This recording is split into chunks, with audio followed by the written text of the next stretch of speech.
في الظل كده ومحدش واخد باله في عمارة قديمة اتبنت في الستينات وحصل فيها أحداث كتيرة جدا غريبة ومرعبة، وده سبب تسميتها بعمارة الرعب أو عمارة الأشباح والعفاريت.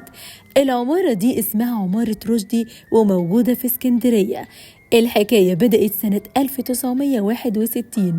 كان في خواجة أجنبي يوناني بنى العمارة دي، كان اسمه الخواجة بارديس. بعد انتهاء البناء قام الخواجة بالسكن في العمارة مع زوجته وأولاده، ولكن بعد أسبوع من انتقالهم للعمارة توفى الخواجة وعيلته لما خرجوا لرحلة صيد وغرق المركب. الناجية الوحيدة كانت زوجته، واللي قامت ببيع العمارة وسافرت رجعت بلدها اليونان. بعد كده قام بشراء العمارة مصري اسمه محسن بيك، وده صاحب محلات موبيليا وأخشاب كبيرة جدا. في الوقت ده قرر انه يؤجر الشقق ويعيش في شقة واحدة منهم، وفعلا ده اللي حصل.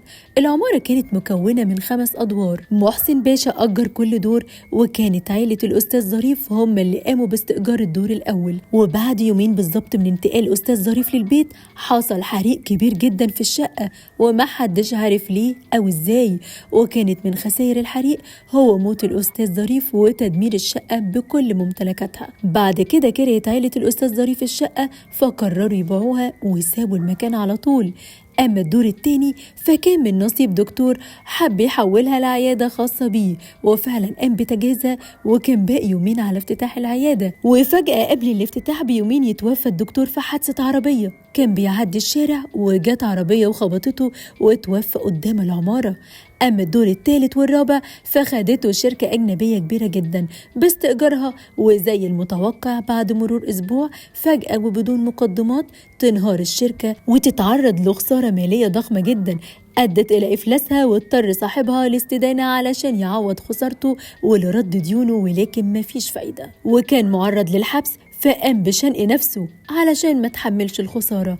ومن يومها ما حد سكن في العمارة دي لوقت طويل جدا لحد بداية التسعينات، وتحديدا في سنة 1990 كان الساكن الجديد شاب عريس جديد، وكان اختار الشقة كبيت للزوجية على الرغم من التحذير ناس كتير ليه بسبب سمعة العمارة، إلا أنه مهتمش وفرح بالمبلغ القليل للشقة اللي قام بتأجيرها.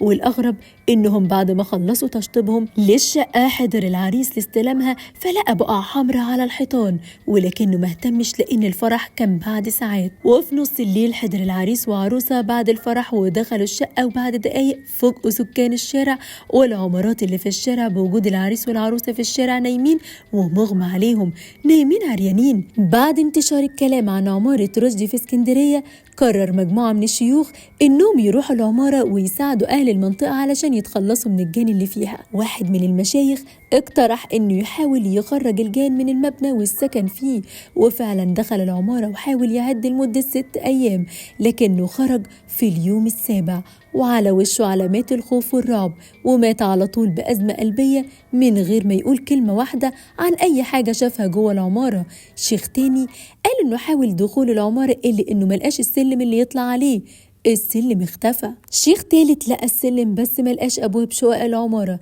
زي ما يكون طلع لقى حيطة سد مقفولة سامع جواها أصوات بس مش عارف يدخلها. ناس كتير وإشاعات كتير بتقول إن الأرض اللي اتبنت عليها العمارة دي كانت مدافن مجهول أصحابها، ويقال إن المدفونين فيها ماتوا في حوادث غامضة غريبة، وإن أرواحهم معذبة وبتؤذي أي حد يسكن العمارة.